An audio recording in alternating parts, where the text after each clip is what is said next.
तो चलिए अब बात करेंगे कुंभ की, जहां तैयारी जोर शोर से चल रही है और इसी बीच कुंभ में एंट्री को लेकर लगातार बयानबाजी भी जारी है। मुसलमानों की एंट्री पर लगातार साधु संत नाराजगी जता रहे हैं। उनका कहना है कि जिनको सनातन का ज्ञान नहीं, उनका कुंभ में आने का मतलब क्या है। इस बीच बागेश्वर धाम के धीरेन्द्र शास्त्री ने कहा कि कुंभ आस्था और श्रद्धा भक्ति का संगम है। यहां उनका क्या काम जो इसका मतलब ही नहीं समझते हैं।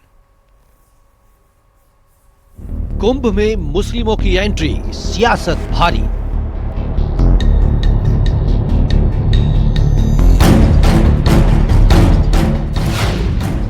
साधु संतों की हुंकार, बैन पर तकरार। निसंशय होना चाहिए, खास करके मुसलमानों की तो एंट्री होनी नहीं। नागरिक होना निराली बात है। मक्का मदीना में कोई हिंदू प्रवेश कर सकता है, वहां पे कोई दुकानें लगा सकता है क्या? उसमें मैं ओबीसी साहब को कहूंगी कि वो खुद मकर संक्रांति की डुबकी लगाएं हमारे साथ आकर के वहां पे। सनातन का नहीं ज्ञान, कुंभ में क्या काम। हमने कहा कि उनका आना बैन होना चाहिए जो मूत्र कांड और थूक कांड करते हैं, अब वो कोई भी हो। एंट्री पर सवाल, क्यों मचा है बवाल।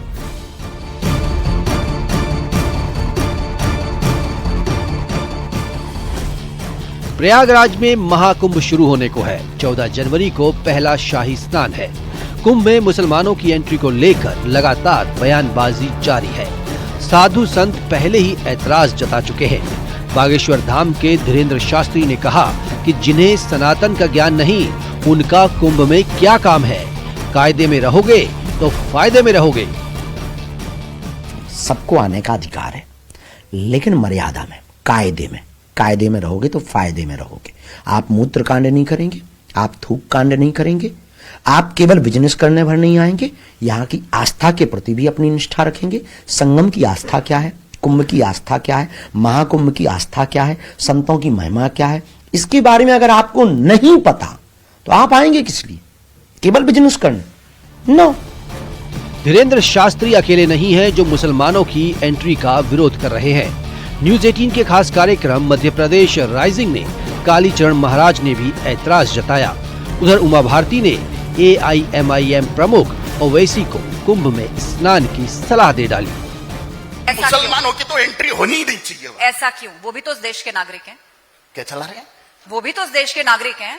संविधान में जो देश का मूल नागरिक होना निराली बात है। मक्का मदीना में कोई हिंदू प्रवेश कर सकता है, वहां पे कोई दुकानें लगा सकता है क्या? लगा सकता है। फिर हमें काशी मथुरा में खास करके कुंभ जैसे पवित्र क्षेत्र में काय के लिए थूक जेहद मूत जेहद चलाने के लिए बुलाए क्या उनको? उसमें क्या दिक्कत है? वो भी आके कुंभ में स्नान करे ना। वो एक बहुत अच्छा समय है जो कुंभ में स्नान करने के मुहूर्त हैं। उसमें मैं ओबीसी साहब को कहूंगी कि वो खुद मकर संक्रांति की डुबकी लगाएं हमारे साथ आकर के वहां पे। कुंभ में गैर हिंदुओं की एंट्री में फिलहाल बवाल जारी है। साधु संतों ने मुसलमानों की एंट्री को लेकर साफ इनकार कर दिया है। Bureau report, news 18।